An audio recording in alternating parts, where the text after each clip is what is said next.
сум лобирал, сум им кажувал на институциите и на носителите на одлуки да отпочнеме некоја мала катедра по македонски јазик на Харвард. Пред многу години професор бил Хорас Лунд, кој што ја објавува првата граматика на македонскиот јазик на англиски. И мислам дека били лични пријатели со Блаже Конески. Токму оваа приказна да се употреби, аплицирав на 5 универзитети во Велика Британија, каде што бев примен и на универзитетот во Торонто, во Канада. Да. Од страна на американските универзитети типував секогаш на Харвард. Никогаш.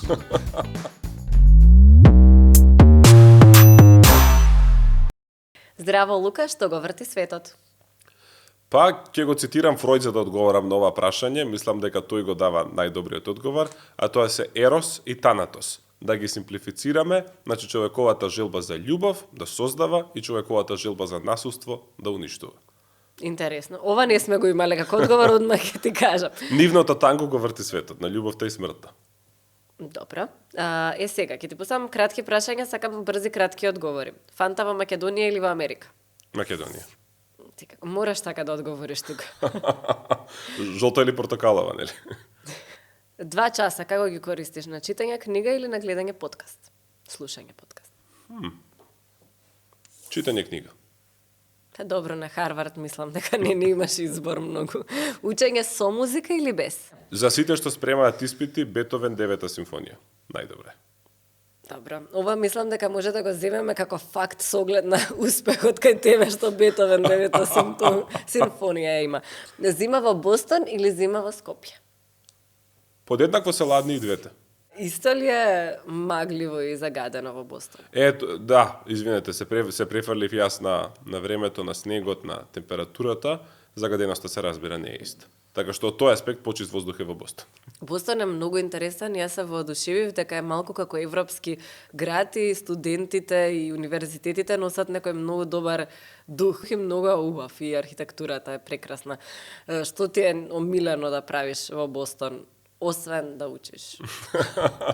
Омилен дел од Бостон е една населба што се наоѓа на Beacon Hill, како ви дошло тоа, нели Beacon Reed. Beacon Hill е интересна стара населба, тука е таа препознатлива црвена бостонска цигла, убави куќи, убави згради, убави ресторани, зеленило на улиците, така што е многу интересно само да се човек шета таму. Лука, интересно ми е посебно за тебе, затоа што си млад човек, да те слушам дека зборуваш на македонски јазик и доста правилно зборуваш, особено ако се земе предвид дека средното образование ти е на англиски, на факултет сега учиш во Америка, немаш многу допир со англискиот, не каже и дека цимерот ти е црногорец, што е уште повеќе ја зезнува работата. Кажи ми, како го негуваш јазикот и кое е значењето на македонскиот јазик за тебе, за до тоа ниво сепак да го негуваш и покрај тоа што некако, не мораш, а гледаме дека некако го напуштаме јазикот, особено по младите генерации. Еве, забележувам и во ова излагање, токму поради студирањето знаат да ми влезе некој натрапник, некој србизам или англизам и лично не го кажав ова, нели на глас, меѓутоа ми пречи, обврска кон јавноста е. Говориме пред многу илјадна публика. Да. Одговорноста е македонскиот јазик да го говориме правилно и стандардно. Блаже Конески, нели можеби најпознатата јазикот е нашата единствена татковина, меѓутоа македонскиот јазик за мене, кога се говори стандардно и правилно, еден од ако не и најубав јазик на светот. Македонската книжевност е богата, полна со добри автори, кои што со своето творење, помладите особено тоа знаат да го кажат, нели, јазикот не ни е доволно богат. Авторите со своето творење го докажуваат токму спротивното. Апсолутно. Одлика на мојата индивидуалност е да говорам вака на македонски. Намерно го сузбивам скопскиот дијалект, типа и не ми се допаѓа можеби ниту еден дијалект, меѓутоа нели некако скопскиот е земен за некое повисоко место, а на другиве луѓе кои што говорат на други дијалекти, некој знае и да ги подценува, без разлика, дијалектите се дијалекти, меѓутоа во јавен настап стандардниот македонски јазик треба да предничи. Тоа е ниво на комуникација, ниво на култура, обврска кон сите други. Го сакам, како јазик, ја сакам нашата книжевност, редовно го одржувам, ќе си земам Како? па на пример нормално разговарам со родителите, семејството, пријателите, скоро секојдневно, ако не и секоја недела, кога сум таму, знам да си земам и некој роман со мене и да го читам во текот на студирањето, да сум моментално единствениот македонец на Харвард. Меѓутоа, пак ќе кажам, одраз на нашата индивидуалност, врв на нашата мисла и алатка за создавање на уметност. И за разбирање на светот, пак ова звучи многу абстрактно, меѓутоа се што гледаме, се што слушаме, се што вкусуваме, се што мирисаме, преку јазикот го изразуваме и не го прифаќам тоа дека англискиот јазик некому може да му биде полесен. Затоа што процесот да те примат на Харвард, па особено ако си странец, многу помалку се странци од американци, особено од Македонија, иако ќе зборуваме има доста македонци што завршуваат во последниве години на Харвард, е многу тежок. И сигурно кога аплицираш, знаеш дека шансите да те примат сепак се многу мали. Ако не те примаат, што ќе правиш? Каде ќе студираш? Па, морам да ви кажам дека од страна на американските универзитети типував секогаш на Харвард. Добро. Не можам да кажам дека сум знал дека ќе ме примат, меѓутоа еве да кажам очекував, типував на тоа и всушност ја поднесов мојата апликација и порано. Рокот беше во ноември, за да го дознам резултатот некаде средината на декември. Истовремено поради роковите аплицирав на 5 универзитети во Велика Британија, каде што бев примен и на универзитетот во Торонто, во Канада. Секаде те примија, сакаш да ми кажеш? Да. И на крај одбра Харвард, ако баш мора, нека биде најдобриот се што да правиме. Има нешто што би те натерало да се вратиш во Македонија, затоа што наголемо се зборува дека ни требаат особено паметните млади луѓе кои што се образуваат надвор од државата, за да се направи тука промена. Па, нели,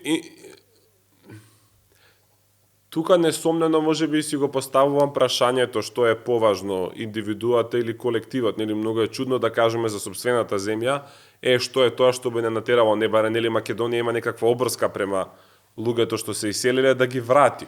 Од друга страна пак, факт е дека голем дел од населението се иселува од разочараност, се иселуваат луѓе со секаков тип на образование, се иселуваат цели семејства, и државата губи од тоа. Се иселуваат поради разни причини, главно мислам дека е нефункционалноста на системот. И пак ќе кажам, живееме во еден интересен историски момент. Постојано ние живееме во интересен историски момент, само имаме нешто интересно. Или глобалното затоплување, нестабилноста во глобалниот југ прави огромни миграцијски бранови пред се према Европа и Северна Америка. Од друга страна, пак барем ако ја следиме меѓународната политика периодов, националната држава на сметка на меѓународните организации настапува се посилно и посилно. Да, и некако се затвара можноста за тие мигранти да дојдат во државите. Јасно е. Значи, јасни антиимигрантски политики, ограничување на тие можности, намалување на бројот на имигранти, па дури нели намалување на бројот на квалификувани имигранти, или пак нивно фокусирање само таму каде што се дефицитарни. Секоја држава си води различна политика. И нели, ако веќе размислувам јас каде би живеел, размислувам за следните 10-20 години. И каде? Да не предвидуваме, да не ни се смее после судбината, меѓутоа, пак ќе кажам, тоа што ме прашавте, нели, Македонија, дали некако би ме, како да кажам, примамила да се вратам, пак ќе кажам, се зависи од околностите и се зависи од светот како ќе се развива. Пример, јас верувам во космополитизм. Што треба да се случи за да си речеш, јас со ова мое образование, затоа што за тие што студираат на Харвард или на добри универзитети, ти сакаш да работиш во сериозни тимови, сакаш да работиш веројатно на прашања кои што не се само преведување на странски научен труд на македонски јазик или негово локализирање, туку нешто да откриете ново, да додадете. Што би значало за македонската еве барем науката да те врати тука на факултет да работиш или во некој таков формат? Што е тоа што и те би те натирало или би си рекол, може би се враќам. Затоа што често слушаме во медиумите повозрасни луѓе како кажуваат зошто младите си одат и зошто би се вратиле, а тебе сега еве вас ве прашуваме. Јас само сакав да додадам, иако силно верувам во космополитизмот и сметам дека треба луѓето да се сметаат себе си за граѓани на светот, меѓутоа не постои светски пасош. Не. Така што нашите документи апсолутно не ограничуваат во движењето ни светот. Што се однесува лично до мојот случај, ми предстои што многу образование пред да размислувам за посериозна кариера. Имам уште година и пол од додипломските студии, понатаму би сакал да аплицирам на магистарски па на докторски студии. Целта е да станам универзитетски професор по историја. Така што и тоа образование го гледам надвор од Македонија моментално, било на некој од европските универзитети, Германија, Франција, Велика Британија, било повторно во Соединетите Американски држави, каде што можам директно да аплицирам на докторски студии, не би ми требале магистерските како некоја транзиција. Истражуваш за Македонија кога пишуваш за историја, затоа што интересно е кога си македонец, многу помал број на луѓе истражуваат за овој регион, да кажеме на Харвард, сепак постојат одредени атрактивни историски моменти кои што ние ги изучуваме за светот, меѓутоа светот не изучува толку многу за нас, па може тоа да биде некогаш и предност за да се понуди интересен труд, нешто. Истражуваш ли за Македонија? Што те поттикнува да пишуваш за она што се случува кај нас? Затоа што кај тебе е комбинација историја и политика, така? Историја и политички науки, да. Истражувам. Не можам да кажам дека ми е главен фокус на студиите. Сепак специализирам интелектуална историја на раната Американска република, значи американска правна, интелектуална и уставна историја од револуцијата до појавата на граѓанската војна, значи тоа би било доцен 18 и првата половина од 19 век, и политичка теорија, тоа е втората специјалност, меѓутоа сум наоѓал предмети и сум слушал предмети поврзани со нашето минато или нашата политичка ситуација. Би издвоил 3. Слушав предмет од историја насловен Крајот на комунизмот, каде што се даваше еден општ преглед на крајот на комунистичките режими во 90-тите, со тоа што се гледа и социјалистички, и Советскиот сојуз, и земјите од Варшавскиот пакт, и Југославија како специјален случај. Има ли дистинкција? Зашто јас имам чувство дека американците мислат дека сите тие биле комплетно исти системи, кои што јајца на јајца си личеле еден на друг? Па, општиот, да кажеме, обичниот човек може и тоа да го мисли, кај мојот професор секако не беше збор. Него, па, например, многу го мачеше прашањето што титоизмот е цело време оквалификуван како реформиран комунизам. Југославија е навистина многу различна од сите земји од Варшавскиот пакт по својата отвореност. Можеле да патуваат секаде, бројот на луѓе што работеле во странство. Не бил толку силен комунизмот по однос на, политичко-репресивниот апарат, каде што се било и по-либерално, дозволување на западна култура, рок музика, и да не редиме тоа, публиката го знае. Него многу го чуди тоа зошто и Југославија и другите социјалистички земји се распаѓаат во истиот момент, кога веќе економскиот систем на работничкото самоуправување е многу поразличен од диригираната државно планирана економија во другите земји. Уште го немам одговорот на тоа прашање. Он има истражувано на темата зошто всушност не се приспособуваат сите социјалистички системи на токму во исто време на случувањата тогаш економски во светот.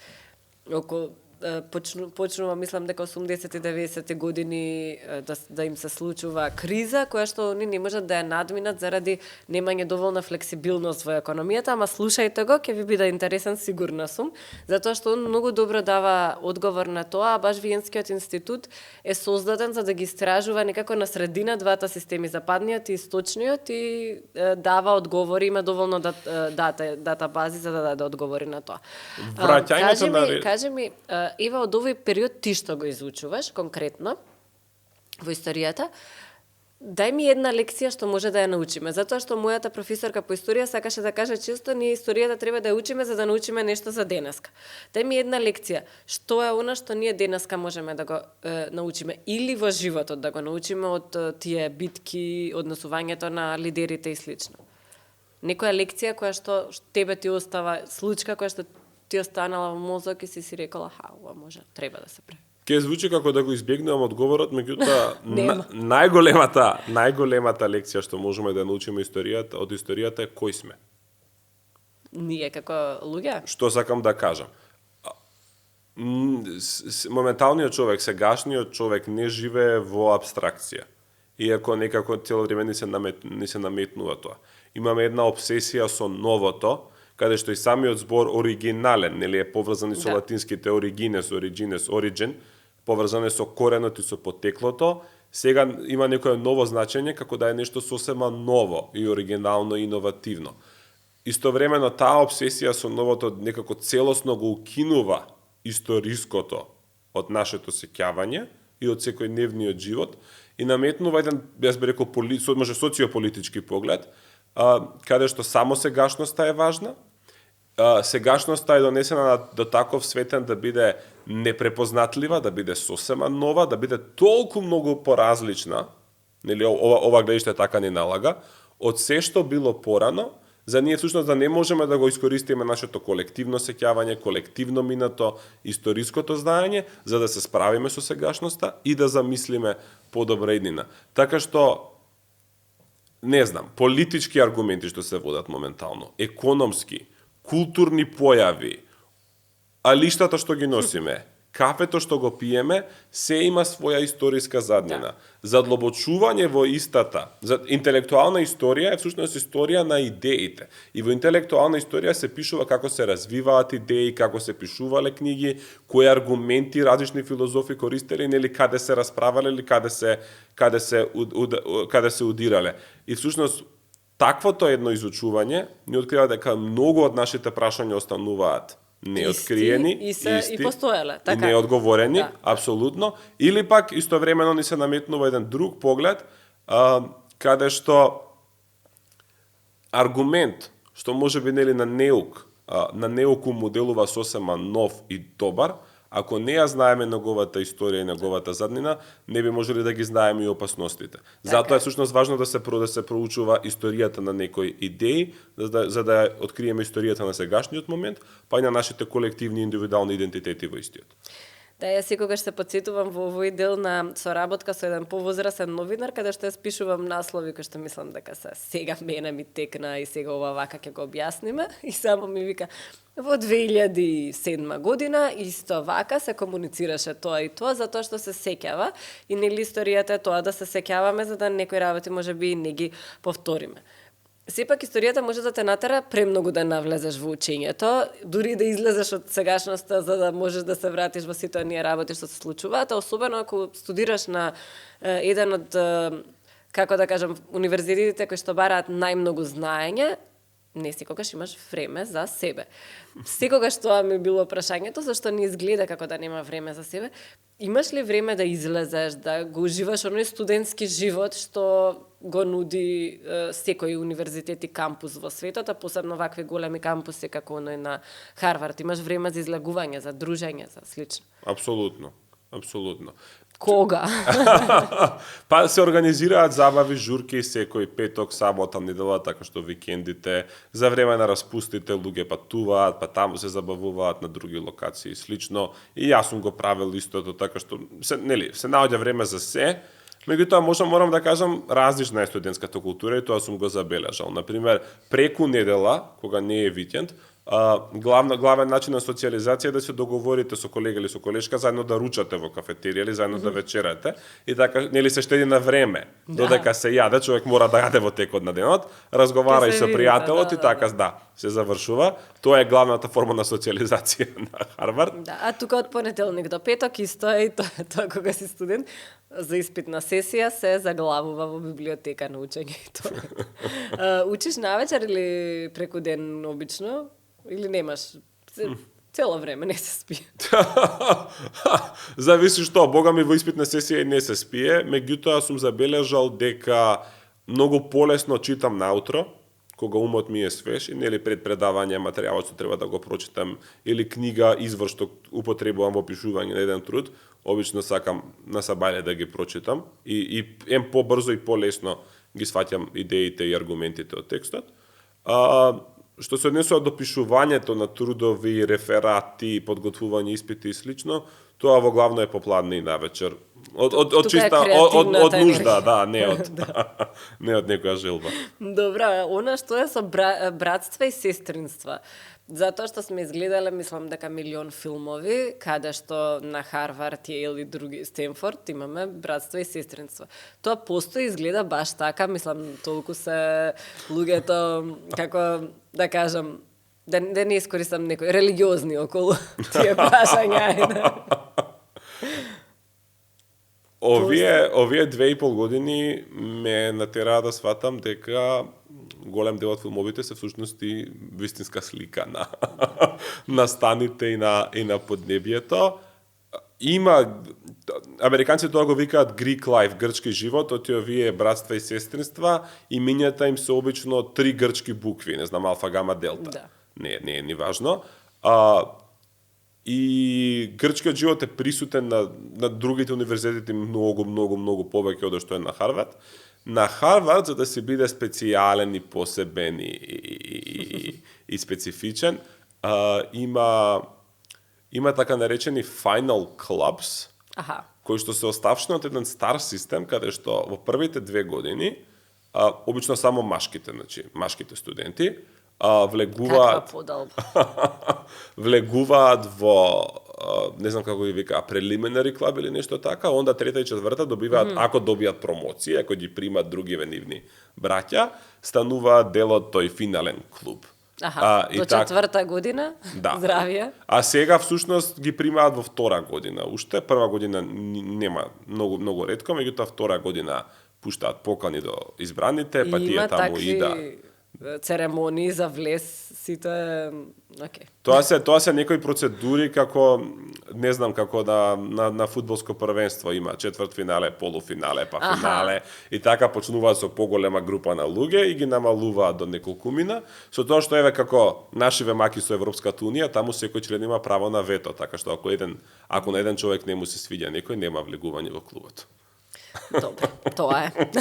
Ние нели исто си уживаме вето, така што не те ни прашувам дали си член на некој од тие клубови, ама можеби повеќе време имаш за учење, ако не си, така што тоа не е секогаш е минус. Бев поканет, но одбив.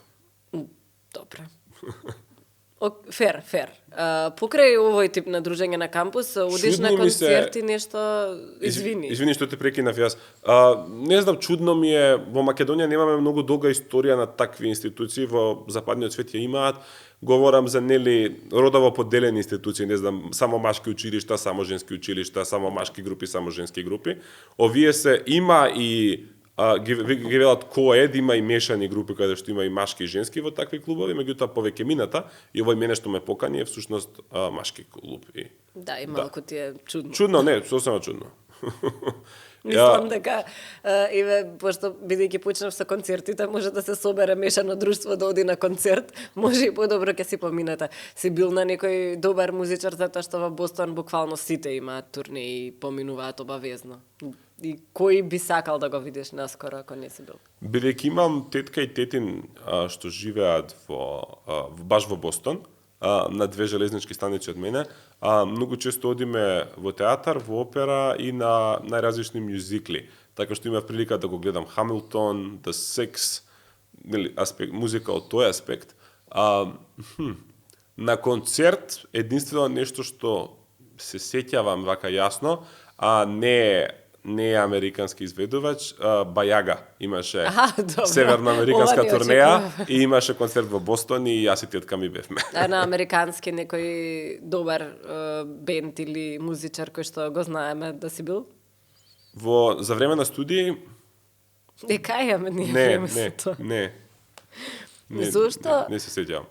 Посебно за тоа што учиш историја, зошто американските системи се толку добри во креирање на лидери и во компаниите, и во рамки на системот, и не само лидери, лидерски компании, лидерски организации, партии, така натаму во однос на нас. Каде нивниот систем, посебно еве Харвард е пример, каде што огромен број од претседателите студирале таму на САД, Каде е разликата? Како ги подготвуваат идните лидери? Зборуваме за светски лидери и кај нас најголем дел направен од претседателите сигурно завршили. Па дури како професори направен. Да. Тројца од 6 претседатела не се професори.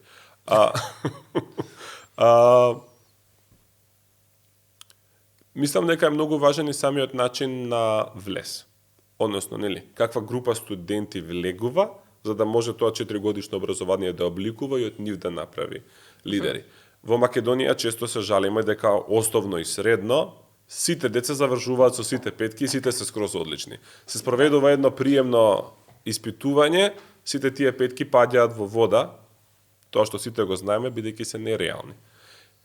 Меѓутоа, тоа што некако се заборава од овие разговори, а често сум го спомнувал е, што е притисокот што го создава тој напор за сите петки.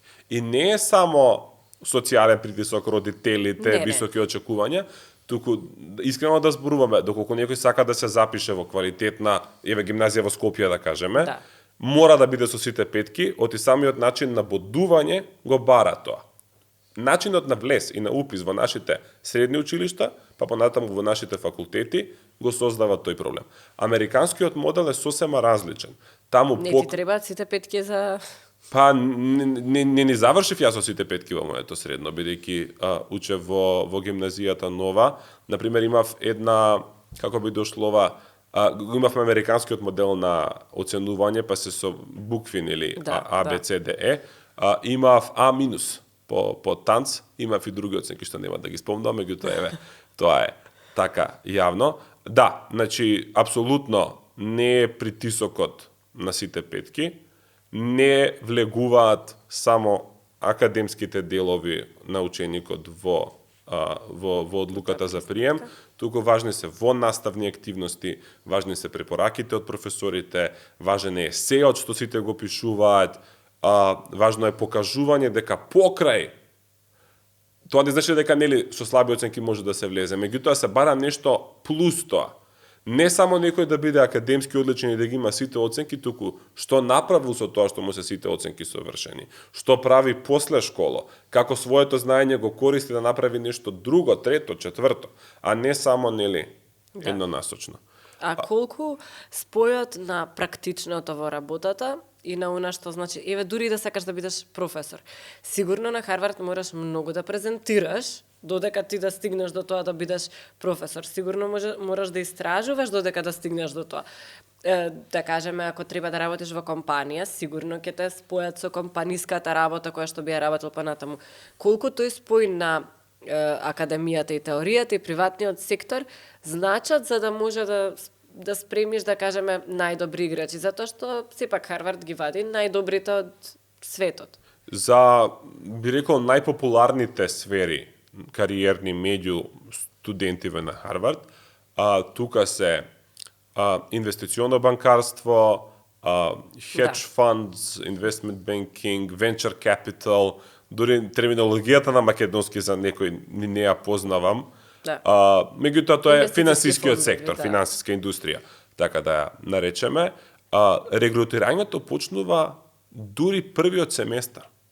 Веднаш компаниите доаѓаат и викаат ќе работам со овој студент. Јас искрено мислам дека е страшно оти. Нели има деца буквално само што завршиле средно, ги оставаат родителите, доаѓаат на кампус, некој дури не е ни важно дали од различна држава или не, Калифорнија можеби е поодалечена од Бостон, од Македонија, се шегува, меѓутоа секако доаѓаат од големи растојанија во нова средина и уште првите неколку дена одма го добиваат тој притисок да се вклучат во финансискиот клуб на кампус, па има милион клубови такви, па тие во наставни активности се селективни, па аплицираат, па за да станат полноправни членови работат на случај. Истовремено компании ги како да кажам, подпишуваат договори со ваквиве студентски клубови и тие вршат некаква работа за нив, не знам, подготвуваат студија на случај, подготвуваат презентација консултантска, им даваат проблем што они го решаваат. И може би ги пикираат веќе уште во прва, втора година. И таа хиерархија на искачување трае во сите 4 години од средното образование. Прва година, летото помеѓу прва и втора, каква пракса ќе имаат, не е толку важно. Втора година веќе станува многу важно летото меѓу втора и трета, а најважната пракса се случува летото меѓу трета и четврта, каде што може да добијат така наречена returning offer, односно ако добро се покажат, самите компании да ги регрутираат. Во основа, ако сакаме да гледам, ако сакаме малку поинаку да гледаме на овие работи, подсетува на нашите занаети. Да. Нели? Еве да земам. Подкрепено теорија. Добар кројач, да. Не само што ја познава теоријата, меѓутоа има и години работа за себе да може да стане мајстор. Да. Истовремено кога ќе има свој дуќан, има таму чираци, калфи, да. Практиканти, ако сакате, што поминуваат и години да го научат тоа. Ова е нешто многу слично од тоа, бидејќи пред да добијат, нели, полно работно место во некаква финансиска компанија, би рекол најголемиот дел, значи огромно мнозинство, ги поминуваат овие пракси во текот на летото. И всушност така се стекнуваат тие компетенции. Така што не знам, мислам дека одговорот на американците за нивниот успех не е нешто магично или таков им е генот или така им се посрекило. Многу работи им се посрекиле, меѓутоа работата мислам дека сепак си го прави своето. Да, апсолутно не и работата и системот кој што некако цело време те подготвува за тоа што следи. Мислиш ли дека е потребно во Македонија формирање на таков вид на работа помеѓу факултетите и компаниите, особено стартапите, каде што треба иновација, меѓутоа и големите компании кои што се посветени имаат тимови за иновација, затоа што па студентите и научниците тука се особено интересни со своите идеи. И во одговорот на претходно во прашање, нели велев дека е премногу што се однесува до притисокот и до очекувањата. Сега, например, универзитетската администрација воведе една иницијатива за рецентрирање на академското, односно да го вратат повторно академското во фокус на студентите. Имаат еден впечаток дека најголемиот дел, преголем дел од своето време го троши на наставни активности, на аплицирање за работка, на подготвување на CV-то за овие финансиски фирми, за сметка на академскиот дел на нивното образување.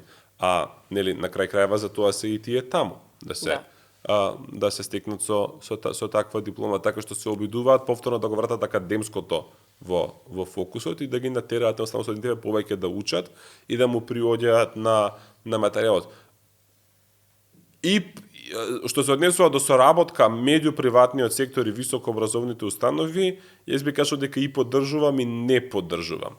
Има една убавина на академската работа, токму поради тоа што на некој начин, не на некој начин, туку е привилегирана да биде одвоена од проблемите на овој свет. Да, говорам од секојдневието и дава еден поширок преглед на работите. Додека на бизнес секторот му е потребна брзина и му е потребно решение сега, не за 10 години. Меѓутоа, нели, од многу брзање и фајде не бива. Има простор за соработка, дефинитивно. Затоа можат компаниите да користат од факултетите, затоа што се тие слободни, тие секако се бават со своите и да ги поддржуваат. Треба да ги поддржат за да добијат некои решенија кои што се надвор од кутијата, а само тие решенија даваат компетитивна предност и мислам дека во Америка сепак постои таа слобода да академијата истражува слободно, за во даден момент компаниите да дојдат и да речат ова нешто нас навистина ќе не направи најдобри во светот. Да сублимирам, соработката мора да биде на еднаква основа и да биде партнерска, не едната страна да ја наметнува на другата. Голем ризик е, например, би говорел, можеби најмногу во стручното образование. Средно-стручно кај нас. Кај нас што е како една главна тема. Каде што компаниите ја диктираат образовната политика во голема мера, нели какви работници ќе се прават, од кој профил, со кои компетенции, што би се случило кога ќе се измени пазарот на трудот? Што би се правело со тие генерации? Така е. Тука е ризикот, бидејќи и академиците во својата долговидост можат да најдат на проблеми да не бидат практични, да претераат, апсолутно. Меѓутоа и бизнисот во својата кратковидост може да доведе до непосакувани резултати за 10, 20, 30 години од сега. Да, дневниот профит ќе се направи, ќе се свртат парите, ќе има пораст на БДП-то, меѓутоа тие луѓе продолжуваат да живеат за 10 и 15 години. Не исчезнуваат. Особено што се млади од средно стручно се излегува на 18 години. Имаме ни една интересна идеја што сме дискутирале тука доста пати на подкастот баш во овој дел на средното стручно, дека да, во ред е да подготвиме она што е потребно за пазарот, затоа што сепак одлично е да тој млад човек, ако не сака да оди на факултет, на 18 години има супер платено работно место. Но мораме да имаме барем неколку предмети кои што ќе му дадат широчина за да може да го спремиме во моментот за 15-20 години кога ќе исчезне неизбежно тоа работно место заради роботизација и вештачка интелигенција, лесно може да се пренасочи во спротивно, нели ни се заканува пако на транзиција од која што Македонија има доста пропатено во минатото и мислам дека може овој пат попаметно да го направиме тоа, иако сепак нели има потреба на пазарот и таа треба да се задоволува, нема збор, ама мораме да размислуваме на ти што го кажа, барем 10-15 години унапред за деца што имаат 18 години. Ни требаат ли активисти средношколци, треба ли нив да ги прашуваме малку ете какво образование вие сакате, наместо само нели да им наметнуваме за да ги заинтересираме, зашто гледаме дека децата и младите кај нас, сега ти си учел конкретно во Нова и е нетипичен пример, ама во гимназиите, во средните и основните училишта гледаме на голема незаинтересираност за образованието. И да и не. Добре. Меѓутоа, што се однесува до пазарот на трудот, да ви дадам контрапрашање. Дали До сега сум немала прашање, чекам. За чив пазар на труд моментално спремаме кадри? Разговорот го почнавме со иселувањето. Јас искрено стравувам дека преку соработката со бизнис секторот и начинот на кој што е поставено средното стручно образование во Македонија, ние всушност промовираме иселување пред се во германофоните земји, во Германија, во Австрија и Швајцарија, што значи дека државата инвестира во јавното образование на своите кадри, за тие понатаму да служат и да работат во други земји и таму да прават економска добивка, а не тука. Прашање и колку моменталната поставеност на работите му служи и на македонскиот пазар на труд, нели цело време слушаме жалби дека нема работници. Се сложувам, меѓутоа нели тие работат во македонски во компании во Македонија, така што за прв момент ќе ги задоволат нивните потреби на домашните компании, ама долгорочно нели треба да размислуваме дали многу лесно тие понатаму ќе бидат извезени. Ама за да ги извеземе не е потребна само работа, потребни се и услови и јас ќе се вратам и мораш да ми одговориш на прашањето. Дај ми барем 3 работи што сметаш дека би го вратила младиот човек у Македонија. Сигурно има 20, 3. Мора да вратиме надежда. Добра. Гледам, шетам околу себе низ Скопје, не гледам насмејани ликови. Нервозата, освен твојата, нервозата се забележува на најобични места, шетаме по улица, во сообраќајот па и да не говорам кога возам. Во автобусите, во супермаркетите, кога се чека ред во банка, најбанални, најсекојдневни ситуации гледаме ненасмејани ликови. И тоа не е, нели, ако сите не се смеат, не може да биде вина на сите. Мора да изставиме крај на корупцијата, мора да се стави крај на партиските препокувања на партитократијата. Не сакам да кажувам клишеа, меѓутоа долго време преку политичките партии се промовираат несоодветни кадри на несоодветни места со несоодветни квалификации, несоодветни знаења и тие успеваат. Различна е берка младите. Апсолутно, различна е политичка функција. Јас сум заставен на тоа. Не му треба на човека ни факултет, правен ни од политички науки ни ништо за да биде политичар. Напротив, ни требаат политичари од сите сфери, ни треба политичар, рудар, фризер, занетлија, што било, професор на факултет, секако. Меѓутоа политичарите мораат на тој начин да бидат репрезентативни. Особено во собрание. Меѓутоа кога станува збор за јавната администрација, за јавните чиновници, за луѓето што се вработени во државниот апарат, апсолутно мора квалитетот да биде признаен над се. Тоа беа две. Надежта, крај на корупцијата. Да, и партизираноста на вработувањето. Надежта би не вратила вербата во нас самите. Треба истовремено да се работи. Ова е поврзано со нешто по хардкор. Сочно. Улици, екологија, нешто по онака. Па пак нема да биде таков одговор, меѓутоа мислам дека можеби никош не сме имале, меѓутоа ја изгубивме нашата приказна. Многу често се гледаме себе си во поделени групи, не само по етничка линија, меѓутоа и внатре во етничките групи има таква поделеност што сите се сметаат себе си за припадници на пак малтене на различни племиња. Различни мали групички наместо на една држава. Понекогаш навистина ми е многу тешко да го видам тоа што ни е заедничко и што не врзува, а да не биде, не знам, како ни порача Марта Кос, полнети пиперки, пинџури и се, току нешто што е нели политички елемент, нешто што може да воведе кон акција и кон подобрување. Не треба таква приказна суштина, а не дека се согласуваме дека кебапите од Дестан се најубави. Еве реклама. Се согласуваме со тоа, иако има и други кои што би ги препорачале, ама сепак Дестан е нели името. Тоа ми падна прво на памет. Пинџурот и ајварот се добри, да, ама ни треба, те разбирам, приказна што сме ние сите како држава без разлика на која друга група и групичка и подгрупичка припаѓаме. Ова ми се допаѓа и е добар одговор, не сме го добиле искрено до сега.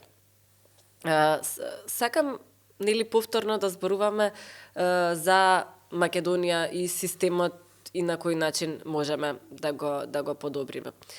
Каде, на пример, ти ја гледаш Македонија зашто си се изнаучил и политика и историја за 5 години од сега? Вој.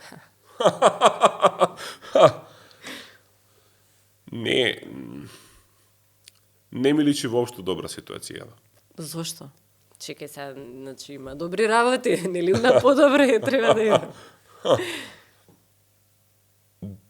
Не сакам да биде сватено ова како можеби напад на власта, што и не е. Некако е подолг процес, меѓутоа кога заврши пандемијата имаше еден момент на радост меѓу луѓето, на возбуденост, на верба во еднината. Некако тој филм, мислам дека ни го скршија французите кога ставија вето. Тоа би било почетокот на 2022 и тоа веќе беа бугарите. Меѓутоа, во 2022 на самиот почеток од годината нешто многу се смени. И некако мислам дека од тој момент немаме излезено од таа епизода на некое колективно нерасположение. И тоа што најмногу ме плаши, тука многу се слични Македонија и Британија. Во 2024 обете земји имаа избори, опозицијата победи и таму и кај нас и таму. Победија со огромно мнозинство. Во Британија мислам дека е најголемо во историјата, а и кај нас е сосема комотно. 2 патеника фалат за да биде двотретинско мнозинството. Меѓутоа, како да се рацете на политичките раководства врзани?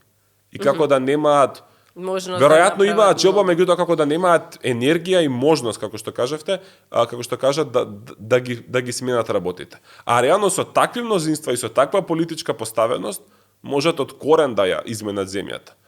Тоа ме плаши. И во двете земји некако многу брзо спласна ентузијазмот и за едната и за другата власт. Пак ќе се врати се на економијата, ама добро, како сакате вие. Политичарите, историчарите зборувајте. Јас мислам дека многу од овие прашања се економски. Дефинитивно тие не тераат некогаш да мислиме на други работи, или најчесто кога е нерасположено економски населението се случува се. Значи, после ковидот имаме страшна инфлација, надежта за нас беше ЕУ, таа надеж ни се сруши и мислам дека тука е многу, а и комотноста на владите во голем дел зависи од пари да се трошат. Инфлацијата е особено поголем проблем што нели таргетира секојдневни добра и услуги. Мислам дека кај храната е можеби највисока. И онда целиот народ тоа го забележува. Да. Ако нема што да јадеш, за другото нема муабет. Затоа што во економијата и во претприемништвото особено, Ама и во истражувањето исто така, многу се оди на ризик за да се открие нешто ново. Друг начин нема. Иако можеме да истражуваме до утре, мораме во еден момент да ризикуваме. И затоа сега ти поставувам вакво прашање. Односно една игра која што треба да ми одговориш со никогаш, можеби, секогаш. Слично како влегување во братство е, така што спреми се. Би ризикувал да тргнеш на патување без телефон. Можеби. Добро. Така беше. Да инвестираш пари во нешто што не го разбираш целосно. Никогаш. Фер, не си сепак на financial. Да скокнеш во море без да провериш колку е длабоко. Никогаш. Добро. Опасни ми се тие скокања. Да, и на мене, исто.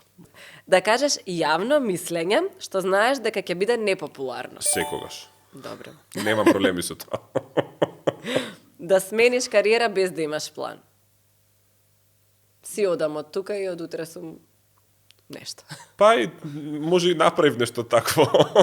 Веќе. Можеби.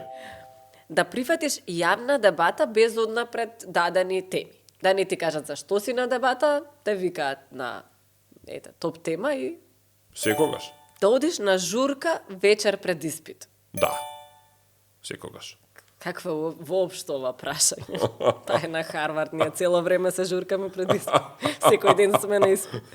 Да заменеш на патување со луѓе што туку си ги запознал. Можеби. Добро. Да пробаш јадење, а да не знаеш што има внатре.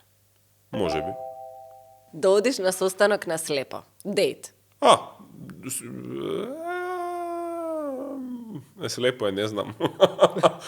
Можеби. Не, па не знаеш. Можеби, ајде, не секогаш, можеби.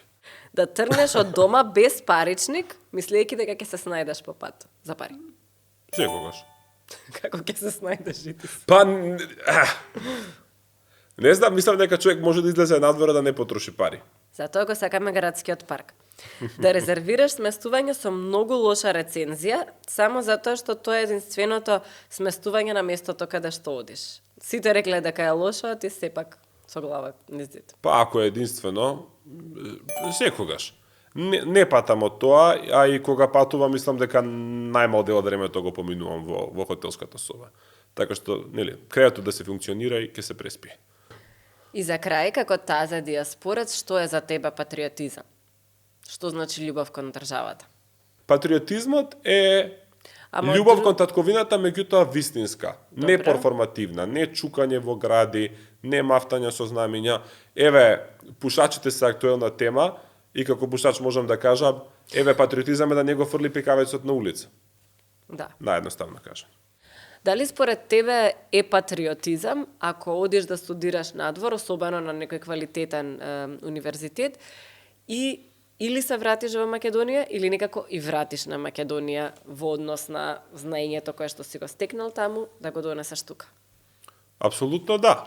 И да не се преценувам себе си, меѓутоа мислам дека и веќе сум се, не можам да кажам дека сум успел, меѓутоа сум пробал да го сторам истото. Пред да биде моменталната криза во високото образование во Америка, пред се буџетска криза и фискална, например, постоеше катедра по српско-хрватски јазик, они го велат Bosnian, Croatian, Serbian, јас си го велам по старото, меѓутоа ја укина. Македонски не постоела. Например, на Харвард, пред многу години, професор бил Хорас Лунд, кој што објавува првата граматика на македонскиот јазик на англиски. И мислам дека биле лични пријатели со Блаже Конески. Сум лобирал, сум им кажувал на институциите и на носителите на одлуки, па ќе кажам слободно на највисоко можно државно ниво, да се направи некаква иницијатива, токму оваа приказна да се употреби, зашто да не финансира државата или некако да се договорат, да отпочнеме некоја мала катедра по македонски јазик на Харвард. Сум вмрежувал луѓе, зближувал, пренесувал контакти и слично. Дел од мојата професионална работа, историските трудови се и македонска или да кажам пошироко постјугословенска историја, така што мислам дека пробувам некако да и вратам на мојата татковина. Го чувствувам и како обрска за Македонија, меѓутоа не е обрска од аспект на не знам, задача што така ми тежи, туку има нешто во мене што ми вели ова едноставно мора да се направи и сакам да го направам. Да, и зошто да не? Сите ако размислуваат на тој начин, веројатно многу повеќе ќе имаме. Но што со оние студенти кои што останале во Македонија, кој би бил твојот совет за нив? Искрено ми пречи една перцепција што години назад е наметната меѓу луѓето, а тоа е дека, не знам, луѓето што не се преселија од Македонија, луѓето што се уште живеат во Македонија, луѓето студентите што студираат на македонски универзитети, некако им се наметнува тоа да го поимаат како неуспех. И јас многу се противам на тоа. Прво, ја напаѓаме државата, меѓутоа треба да бидеме свесни колку таа ни дала. Вака или онака, јас сум и продукт на македонскиот образовен систем. 9 години основно училиште сум ги поминал таму. Здравството кое што сите го плаќаме, го користиме.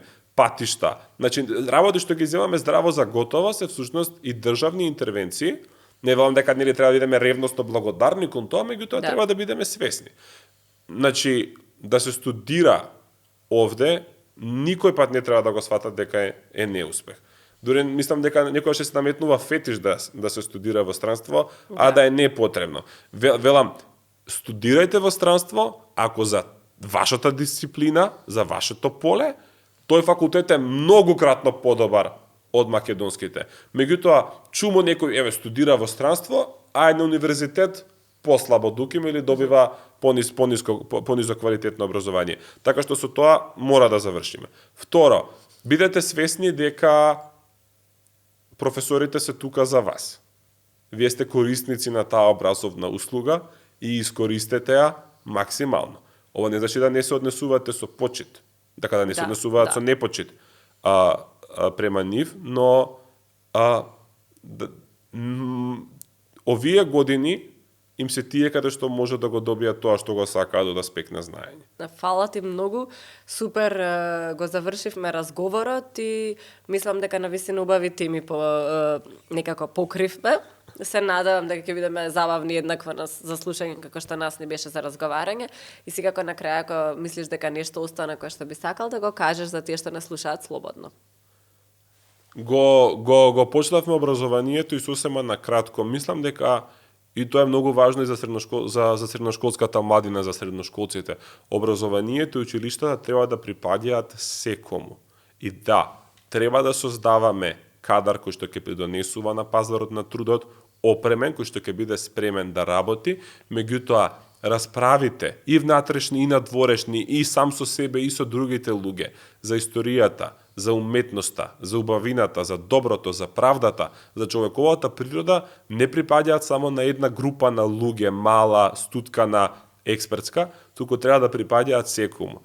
И треба да се стремат и самите средношколци. Во Сојузот секогаш правевме разлика меѓу средношколскиот став по дадено прашање, не сакаме да учиме, ајде да бегаме од часови, и средношколскиот интерес, што навистина помага за таа генерација долгорочно, што е во интерес да се стремиме кон тоа образованието да ја облагородува нашата душа и да прераснеме во една далеку пообразована нација. Ти благодарам и се сложувам со твојата визија.